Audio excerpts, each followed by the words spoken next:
Hello everyone! Today we're having a special chat with our dad.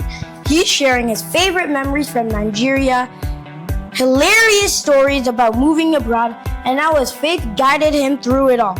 Get ready for laughs, life lessons, and a whole lot of hearts. Let's welcome the one, the only, Sam Precious. Hello everybody, my name is Sam Precious. They call me Calgary's Finest, and I'm super excited to be here today. But people call me Sam Precious, but I love to be called my complete name. My complete name goes like this: Sam Please. Precious Rollins. I'm level 0 kedi kede koke koke ogenevi okemona jobi is.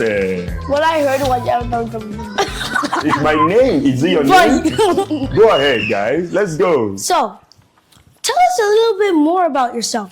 And I really need to know, why do the people call you Calgary's Finest? So that's a very interesting story. About 3 years ago or 2 years ago, my friend and sister, Mrs. Cynthia Oju in Vancouver, she just called me on the phone and she was like, "Hey, Calgary's Finest, how you doing?" I'm like, "Calgary's Finest?" And I loved the name. It resonated with me. And I started saying it and people started calling me that, right? Because I'm hilarious when I'm with a microphone. I'm a master of ceremony. I'm a public speaker. So people just love it naturally, right? And you're always the finest. Exactly. So that's how the name just came about, right? Over to you guys. So, what is one of your favorite memories you've had in Africa or Nigeria? You're going to love this one, guys. Where did you learn how to swim? In a lake? Where did you learn how to swim? In a swimming pool, right? Yeah. Oh. Right? You learned how to swim in a river. My sweetest memory in life. Do you know what they call a gutter? No. You know what a gutter is? No. So at the front of my house, there was a gutter that used to flow past like this. And guess what? Whenever it rains, my mom would be like, "Nobody should go into this gutter. Oh. If you near this dirty water, I will flog you." Oh. Guess what? When my mommy goes out, me and my 3 brothers and my sister will take off our clothes, we'll be naked, we'll jump into the dirty water. That was where I learned how to swim. And guess what? That memory in Delta State, in Abraka precisely, Jehovah Street, I can remember it right now, is the sweetest memory ever in my life. So when I take you to Nigeria and rain falls, you will be naked and you will swim in that river. We're seriously just going Daddy with them. That's just disobeying your mom. Oh, it is, but you know, back in Nigeria, we do some fun things, right? Is it every time that you obey your mommy? When your mommy say, "Play your computer game, only 2 hours, 2 hours in this house, so on Sunday," should I tell your mommy how many hours you play your computer game? Over to you. Okay. So, how does your faith in God help you with everything you pretty much done in Africa, how you moved to Canada with us, and all those? So my mom was a minister of God in Church of God Mission. Then she moved to the Redeemed Christian Church of God. I think we went to CSC a little bit. And she was really, really God-fearing. She wasn't religious, she was God-fearing. She had love for God, she was respecting God. And I have a question about this. What do you mean by, not religious? So some people are religious, but they are not God-fearing, right? I don't want to call some people's name, but they are in this environment. So let's leave that topic for another day. But my mom was very God-fearing, and she taught all of us how to love God, how to pray, how to do our thing. So even when I go for events and I do an event, somebody will be like, "Oh, I like the way you do your things." It's not just like every normal MC, right? They see the beats and traits of God. There are some jokes I cannot tell. Even when I tell some jokes, I feel bad about it because I know that I shouldn't be saying such things, right? So that is how my faith has guided me to always do what is right at all times. Yes. What do you mean do what is right at all time if you used to do what your mom told you not to do? Okay. I only did that a few times, but it is what it is. How many times? I can't really remember. That was like 33, 35 years ago. So, Danza. Daddy, you would be like 35 years ago you would be 3 years old. Yes, so 3 plus 35. So I was a little baby. Over to you. Me? My other question for you is that what's the funniest thing that has happened to you in your life in Nigeria or Africa? The funniest thing that have happened to me in Nigeria was a particular day. So when I was in high school, what you guys call high school here is called secondary school in Nigeria. So when I was in grade 12, which was SS3, I was the senior prefect of the school. So guess what? Someone in my class lost his dad. I can never forget that story. Oh, wait, about that? Somebody in my class, his name is Ben. I call him Benji. Yeah. But I think his full name is just Benjamin. Yeah. Then his dad, a few days ago, I think like his dad had some sort of disease. So this is my very close friend, Okeme Donedo. I can never forget that guy. He was a good football player. He was on my team. Guess what happened? He lost his dad, so we were going for the burial. I was so impatient. You know, I like to do move, faster, right? So guess what happened? We were waiting for the bus to come pick us from the school to the burial. I called the bus driver, where are you? And the bus driver said, I'm at the gas station getting gas. Do you know what I did? What? I packed everybody into Okada. Do you know what Okada is? No. Okada is like a motorbike. So 2 people will enter or 3 people at the back. And everybody went to the gas station to go and meet the boss. We got there. I called the bus driver. The bus driver said, I'm in your school waiting for you. Yeah. Then we had to go back again to the school. So it was, everybody was laughing at me that day, right? Because I was not patient. Daddy, that's why you always be patient. Exactly. That's why I'm trying to be patient, right? Daddy, you learned how to drive a motorcycle? Yes. But how? So my mom had a motorcycle, right? And everybody in my house learned how to drive. So your elder brother would learn, then he would teach you just like that. And I used to drive motorcycles. So I'm going to learn and teach him, and then he's going to teach Dominic? Yes. Not really guaranteed. But... You never can tell. Next question. Okay, so, like, has there ever been a time where maybe you pulled a prank on somebody or somebody did the same to you? In Africa. In Africa or here? Or Africa. So, in Nigeria, I actually did a lot of pranks. And this one, I don't think I should share this one with children. Baba, spill it out. Oh my God, dude. What did you say? Say Baba, spill it out. So Even Dominic heard Baba, I will spill it out. Yeah. So when I was growing up, I used to do this prank. I would take cotton wool. You know cotton wool? Those white ones. I'll put it in my ear. Put it in my nose. I used to do really crazy pranks and scare my friends. But I don't do that anymore. Those old things have passed away. So now I'm more mature. But what was it? So when you're coming out, I'll stay by the door, right? Like right to the you guys.